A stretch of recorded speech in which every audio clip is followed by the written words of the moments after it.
Euromaxx highlights coming up on the show.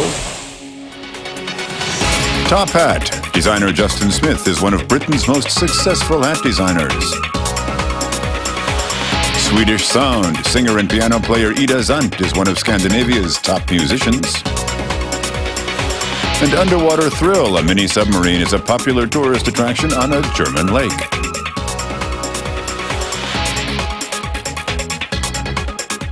Euromaxx highlights, and here's your host, Karin Helmstedt.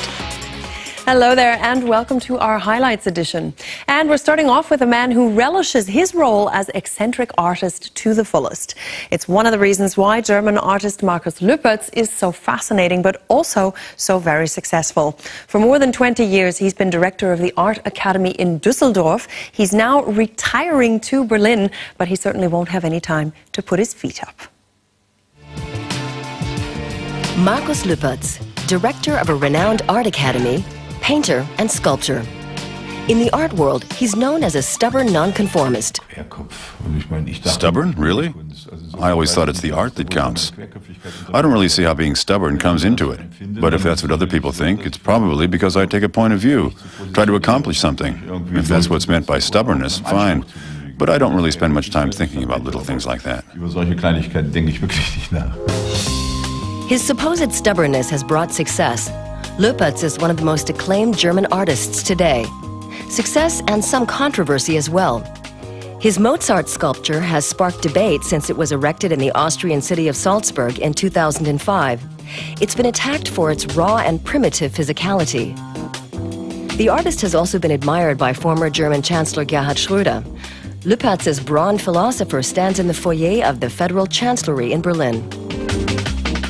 Art is always about striving for the impossible. The satisfaction lies in coming as close to the impossible as you can. Lüpertz is the director of the Düsseldorf Art Academy and a professor there as well. He's known for being a committed teacher and is highly respected by his students.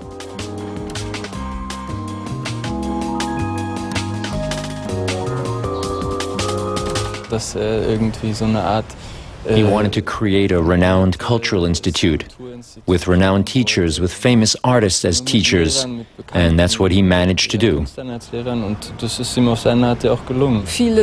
He made lots of changes here, good changes. We have a lot of freedom, and that's how it should stay, with no grades, no formal academic system.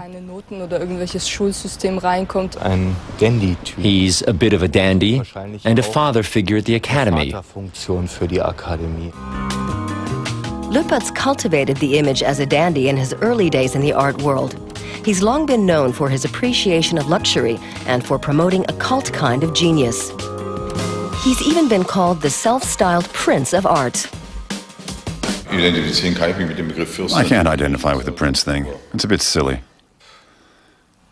But fine. I dress reasonably well. I'm generous. I like to take good care of my friends. I adore my children. If that's what people mean by Prince, fine. But I don't have much of the Prince about me. After all, I don't have a castle, so how can I be a prince? Instead of a castle, Lüpertz presided over the prestigious Düsseldorf Academy of Arts. He left Düsseldorf after spending only a semester there as a student. In 1986, he returned to the academy. Looking back, Lüpertz calls his 21 years as director here his crowning achievement. We defended freedom of the arts, we built our own museum, and turned this here into the best academy in the world. What we accomplished was important, and it was right. Lüpertz has had an art studio in Berlin for many years. After retiring as director of the academy, he will return to his studio this fall. He plans to found the Villa Lüpertz in the city of Potsdam, just outside Berlin, as a center of culture and the arts. The Academy in Potsdam will have a different perspective, a different purpose. It will be an intellectual institution. There'll be some teaching, but the central goal will be an intellectual one, transmitting ideas. It'll be a place for artists to meet, along the lines of a classical academy, and to form an elite, to join together and to use art, and to develop art in new directions.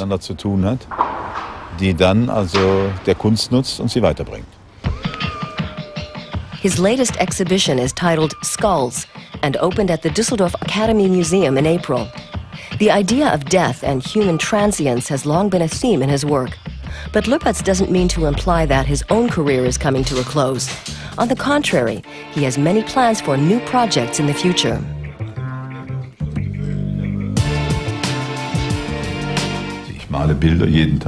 I paint every day, I sculpt every day. I have a number of series in the works, some themes I keep returning to. Besides that, there's the Academy in Potsdam, and in the fall I have a major exhibition at the Bundeskunsthalle in Bonn. That's my focus right now, and I want to create a spectacular show.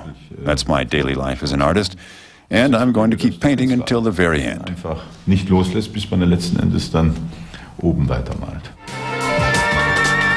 Immortality through art. No doubt that Markus Lüpertz sets high goals. Well, speaking of high goals, he's pretty new to the game, but you could say that Justin Smith had something of a head start on his career as a hat designer.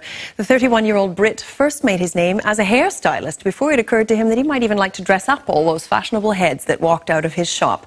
And seeing as nobody likes a hat quite like the Brits, his label J. Smith Esquire is sitting well. The man looking out from under these hats is a sensation in the fashion world, Justin Smith. He's been a milliner for just 18 months, but his label, J. Smith Esquire, is already being sold in luxury shops around the world. So it brings out your personality. You know, for me, wearing a hat isn't actually about wearing a hat and suddenly this becomes my personality. I want, you know, to enhance somebody's personality. Justin Smith is fascinated by heads and head coverings. His hallmark is his black humour, and it's very evident in his collections. He doesn't differentiate between hats for men and women. All his models are unisex. I do lots of hats, and they're quite traditional styles that are quite often masculine styles, but I manipulate the shape of them slightly so it brings a contemporary edge to them. Smith had already capitalized on his fascination with heads in his earlier profession as a hairstylist. He worked in a well-known and exclusive salon, creating daring hairdos for fashion shows and competitions. When I was hairdressing, I was doing some avant-garde sculptural hairdressing, and that led me on to learning more about millinery, and as soon as I started millinery, it got stuck because of the manipulation of different fabrics, and it doesn't grow. Justin Smith makes his hats by hand. He has up to 3 assistants helping him create his collection. They use time-honoured millinery techniques. Materials like straw or felt are pulled into shape over a wooden block.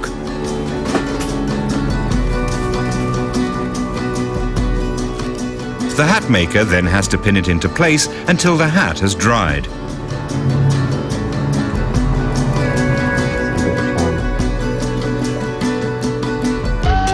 His collections are anything but run-of-the-mill. The young designer has acquired a reputation as something of a fashion provocateur. His fashion shows tend towards the spectacular as well, like the recent show in Barcelona. They're not massively masculine or feminine things, really. It's just, I look at it more as an object, like I would with the hair sculpture in a way. It's more about telling a story with the whole collection, but also a silhouette and a shape, and then a texture. The designer is at work on a new collection for Royal Ascot, perhaps the world's most famous horse racing event. The basic designs can be customized with accessories. Hopefully educate people that you can actually have a hat made for you, and it doesn't need to be desperately expensive, but it's something that actually you'll have for life, you know, like a really good pair of shoes or something. You know, it's something that can be mended, and with age it becomes better. All this has made Justin Smith one of the most promising new talents of British millinery. Creative, courageous, and with just a touch of the Mad Hatter about him. Well, for several years now, jazz musicians from Sweden have been among Europe's most successful, and one of the names currently riding that wave is Ida Sand. As a singer and pianist, she mixes jazz with a bit of pop, a bit of blues, and a good dose of soul. She's just released her second album entitled True Love, and we met up with her at home before she sets out on tour. Baby, don't you tell her, close, yeah. Baby, you can wear my shoes, huh? But anything I wanna do, just sit and listen till this lonesome song. Baby, don't you tell my clock. Stockholm, Ida Sand's hometown. This is where she grew up, and where she now lives in a southern district of the Swedish capital.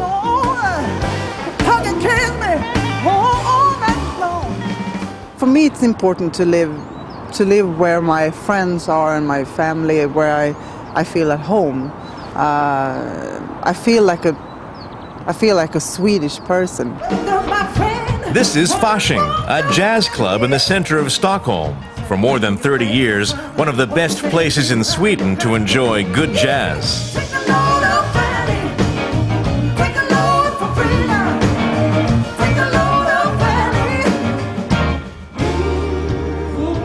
Ida Sand is celebrating the release of her latest CD.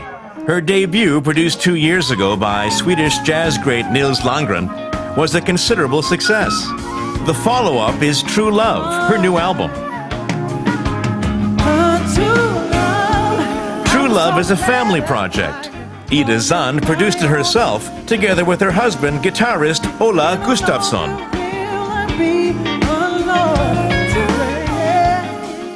We really enjoyed making the album because that was a dream. We talked about it when we got together even. Yeah. Oh, we should work together. Because we really connect in a musical way.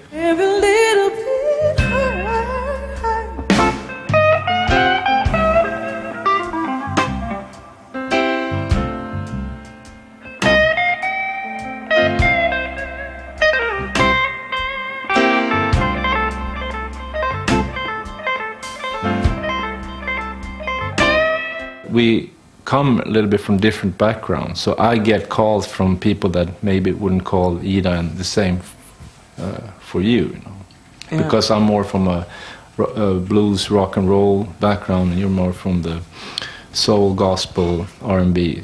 So I think it's just gonna work out naturally. Their daughter Eva is the latest addition to the musical family. And Ida's father was a well-known opera singer. Now that he's retired, he's happy to babysit his granddaughter during concerts. The parents' lives have, of course, changed since having a child. I've been practicing music my whole life. And then when I became a mother, then it comes another role. It takes a while to get into the new life situation, and now I feel more inspired than ever, actually. Hey, wait a minute, Chester. You know I'm a peaceful man. Ida Sand, a 32-year-old jazz singer from Sweden. She's set to start on a European tour promoting her new album in May. Take the Lord for freedom. Take the Lord of planning. And now it's back to the German capital, where photographer Harf Zimmermann has an unusual perspective on things. Zimmerman specializes in panorama shots, and thanks to this city's never-ending building frenzy, he always has new cityscapes to capture on film. Now, he does this with a very interesting technique, so we tagged along for some of the new shots he's preparing for his next book on Berlin. The many faces of Berlin are captured in Harf Zimmermann's panoramic photographs.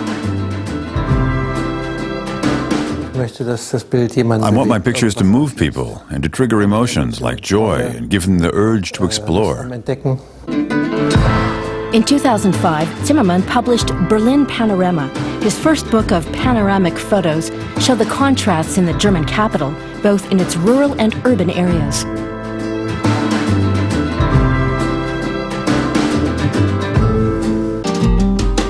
The face of the city changes with astonishing speed. This is Schlossplatz, in the heart of the city.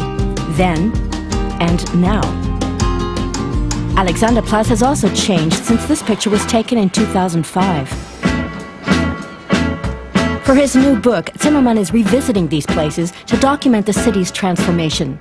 With his assistant, he looks for just the right places to shoot. Harf Zimmermann doesn't use a digital camera. He uses a special analog camera with film that's 2 meters long. The film is wrapped around this drum and carried along at the same rate as the camera turns. So it's a completely different principle from that of normal cameras. What's special about this technique is that the camera turns 360 degrees in a circle. That way, Zimmerman can capture an entire city square in one photograph.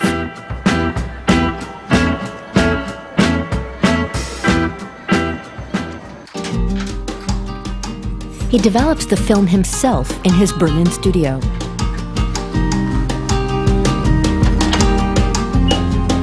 Zimmerman has used analog technology ever since he studied photography at Leipzig's Academy of Visual Arts.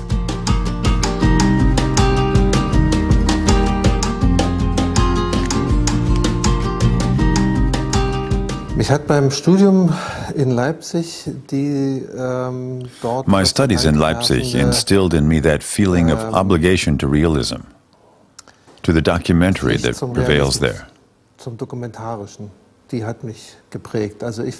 I never try to create images that don't already exist. These are the shots of Alexanderplatz Zimmerman just developed. It's best when the first attempt is successful, but he likes to return to places he's photographed. And he keeps going back until he's satisfied and has captured another bit of Berlin on film.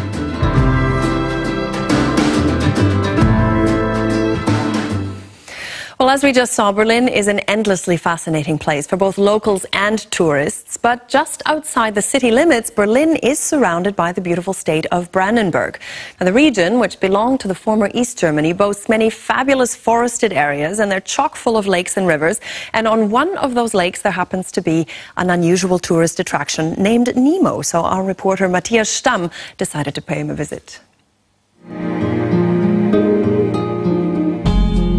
Hellenesee Lake near Berlin is over 50 meters deep and a popular destination for water sports fans. The journey our roving reporter is about to undertake is unique here in Germany. He's not planning on taking to the water on an old windsurfing board. He's got deeper things on his mind. A submarine trip in the heart of Germany is a pretty far-fetched idea, but it is possible here at Lake Hellenesee. But is there anything I can see down there apart from algae and a few fish? I'm about to find out, because today it's not 20,000 leagues under the sea, but 20 meters under Lake Hellenesee.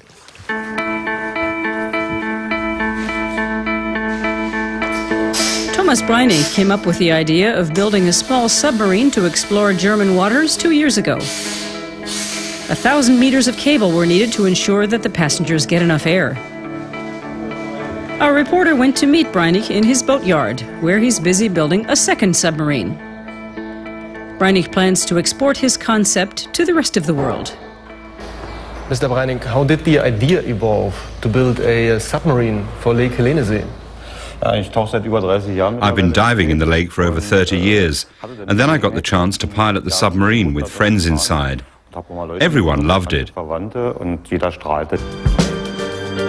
The Nemo is nearly 4 meters long and 2 meters wide. It's at the compact end of the market. Inside, there's just enough space for 2 people. The shore of Lake Hellenesee is the starting point for this unusual trip. But first of all, it's necessary to don a life jacket, just in case there's an underwater emergency. Our roving reporter is hoping it doesn't come to that. What are we going to see in the Lake Hellenesee? A few fish and plants, I hope. At this time of year, there's not much to see, but we'll see something. Okay. So let's go. Time to close the hatches and set off. The cabin of the Nemo is 1 meter in diameter. You could hardly call it comfortable. But it's not quite as cramped as today's new passenger was expecting. The tanks are flooded with water, sending the craft towards the bottom of the lake. The Nemo provides a panoramic view of a quiet world.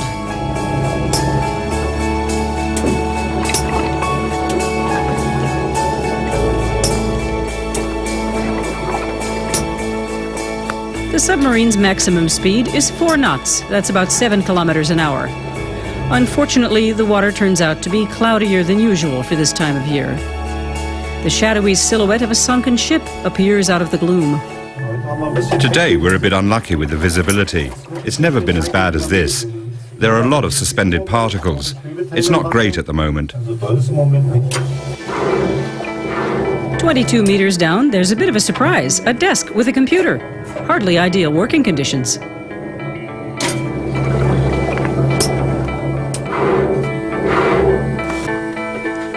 Even though there's enough oxygen on board for 24 hours, the trip lasts 30 minutes. The expedition costs about €100. Here, it's not the tropics. I did not see much. Even my pilot haven't experienced such a bad visibility before. So I guess I have to come back, and I will, because floating weightlessly through the water is a great, great feeling. The view below may have been murky, but there's still time to enjoy what the lake has to offer, above water too. Certainly looked like fun. Well, finally, we'll finish with something to make a toast. Vitis vinifera is the Latin name for an ancient variety of white wine grape known as the Silvana. It was mentioned in the writings of Pliny the Elder as early as the 1st century AD, and while it's grown in a number of German states today, it has a particularly long tradition in Franconia. The Fürstlich-Kastellsche Domäneamt is one of Germany's oldest vineyards, and it was the first to plant the Silvaner grape 350 years ago. The world of Silvaner wines.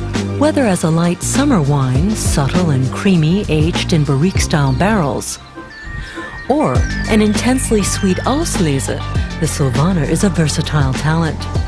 Count Ferdinand of Castel has headed the Fürstlich-Kastellsches Domänenamt winery since 1996.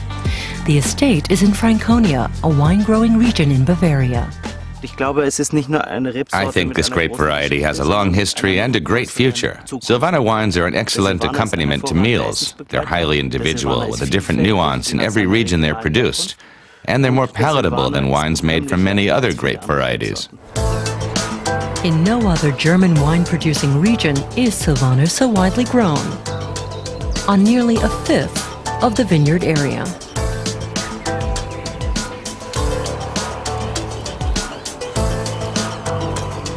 The aristocratic Castel family introduced the Silvaner grape to Germany exactly 350 years ago. The family archives document the 800-year history of the winery. This invoice shows the first 25 Silvaner vines were brought here in the year 1659.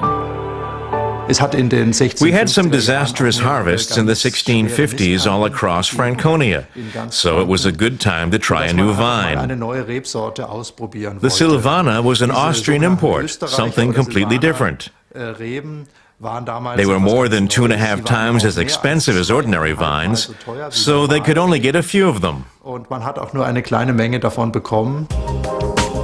Today, Silvaner vines are planted on nearly half the winery's acreage. The grape is planted on land designated for the highest quality vines, which produce the premier class of German wine. Silvaner is a cross between Traminer, one of the oldest known varieties, and the Austrian white. One unique feature of the grape is its exceptional ability to take on the qualities of its soil. The gypsum soil here is ideally suited to the vine. One special aspect of our estate is the alabaster soil, which is rich in gypsum. There are 2 kinds, pink gypsum and white. The minerals in the soil give the wine a special, earthy quality. The Silvaner is stored in the castle's wine cellar. Here the wine is left to settle in large vats to ripen and mature.